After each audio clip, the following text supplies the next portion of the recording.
ఆజాద్ ఎనలేని సేవలు. ముఖ్యమంత్రి రేవంత్ రెడ్డి. స్వతంత్ర భారతదేశ తొలి విద్యాశాఖ మంత్రిగా పనిచేసి దేశ విద్యారంగానికి పునాదులు వేసిన ఘనత మౌలానా అబ్దుల్ కలాం ఆజాద్కి దక్కుతుందని ముఖ్యమంత్రి రేవంత్ రెడ్డి కొనియాడారు. దేశ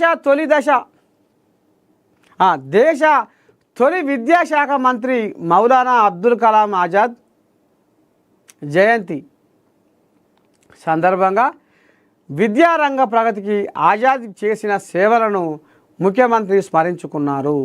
central advisory board of education చైర్మన్గా వయోజన అక్షరాస్యత సార్వత్రిక ప్రాథమిక విద్య 14 సంవత్సరాలలోపు బాలబాలికలందరికీ నిర్బంధ ఉచిత విద్య, వృత్తి శిక్షణతో పాటు యూనివర్సిటీ గ్రాంట్ కమిషన్ ఏర్పాటు వంటి విభిన్న విధానాలతో దేశంలో విద్యారంగ అభివృద్ధికి ఆజాద్ ఎంతగానో కృషి చేశారని సీఎం రేవంత్ రెడ్డి కొనియాడారు.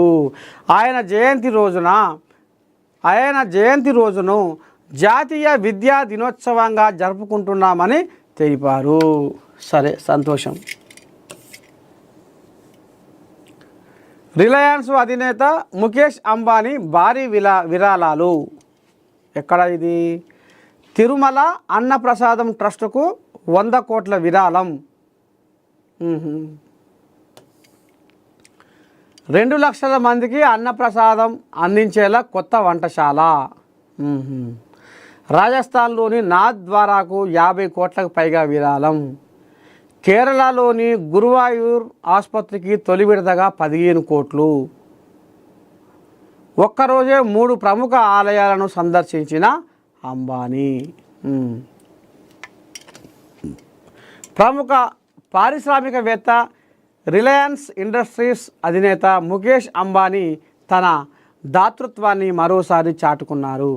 ఆదివారం ఒక్కరోజే 3 ప్రముఖ ఆలయాలను సందర్శించి ప్రజాసేవ కార్యక్రమాల కోసం భారీ విరాళాలు ప్రకటించారు. తిరుమల, కేరళలోని గురువాయూర్, రాజస్థాన్లోని నాథ్ద్వారా ఆలయాలకు ఆయన 165 కోట్లకు పైగా విరాళాలను ప్రకటించి వార్తల్లో నిలిచారు.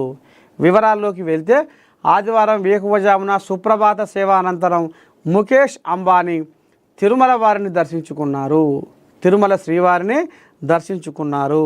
ఈ సందర్భంగా తిరుమలలో నిత్యం 2 లక్షల మందికి అన్నప్రసాదాలు తయారు చేసేందుకు వీలుగా అత్యాధునిక సౌకర్యాలతో కూడిన కొత్త శాటిలైట్ కిచెన్ నిర్మాణానికి 100 కోట్లు విరాళంగా ప్రకటించారు.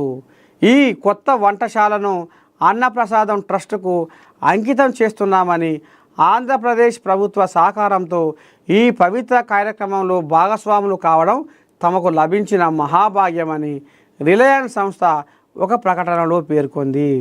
అనంతరం